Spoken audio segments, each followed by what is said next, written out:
Një studim i fundit i AI 2027 parashikon se në tetor të vitit 2027 do të arrijmë një pikë kthese vendimtare për të ardhmen e njerëzimit për shkak të zhvillimit të shpejtë të inteligjencës artificiale. Studiuesit theksojnë dy rrugë të mundshme: ngadalësimi i zhvillimit për të shmangur rreziqet apo vazhdimi pa frena për të mos mbetur pas në garën globale, sidomos përballë përparimeve teknologjike të Kinës.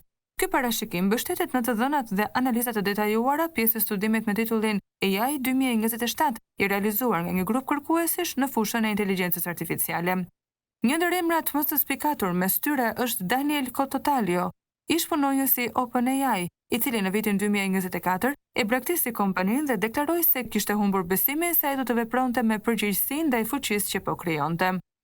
Në këtë studim, zhvillimi i AI përshkruhet përmes një historie të ndërtuar mbi një kompani imagjinare të quajtur OpenBrain, emri i së cilës është një lojë fjalësh që kujton OpenAI. Kjo kompani krijon modele të inteligjencës artificiale të cilat nuk përdoren për tregti apo për përfitime ekonomike, por vetëm për kërkime dhe zhvillim shkencor. Çdo model i ri më i fuqishëm përdoret për të ndihmuar në ndërtimin dhe trajnimin e modelit pasardhës, një proces që shkakton një rritje eksponenciale të kapacitetit të këtyre sistemeve. Sipas skenarit të studimit, në më pak se 3 vite mund të arrijmë te një model i quajtur Agent 4, një AI aq e avancuar saqë duke funksionuar me shpejtësinë e një truri njerëzor, do të jetë cilësisht më i mirë se çdo studiues në botë në fushën e inteligjencës artificiale.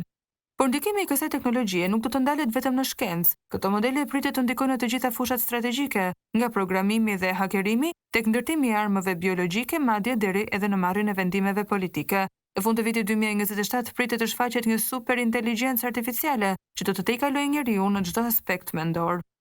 Ky nuk është një skenar fantastiko-shkencor, por një paralajmërim i bazuar në të dhënat reale që ngre pyetjen thelbësore: a jemi gati për të bashkëjetuar me një teknologji që mund të na tejkalojë? Dhe nëse jo, çfarë hapash duhet të ndërmarrim sot për të qenë të përgatitur për të nesërmen?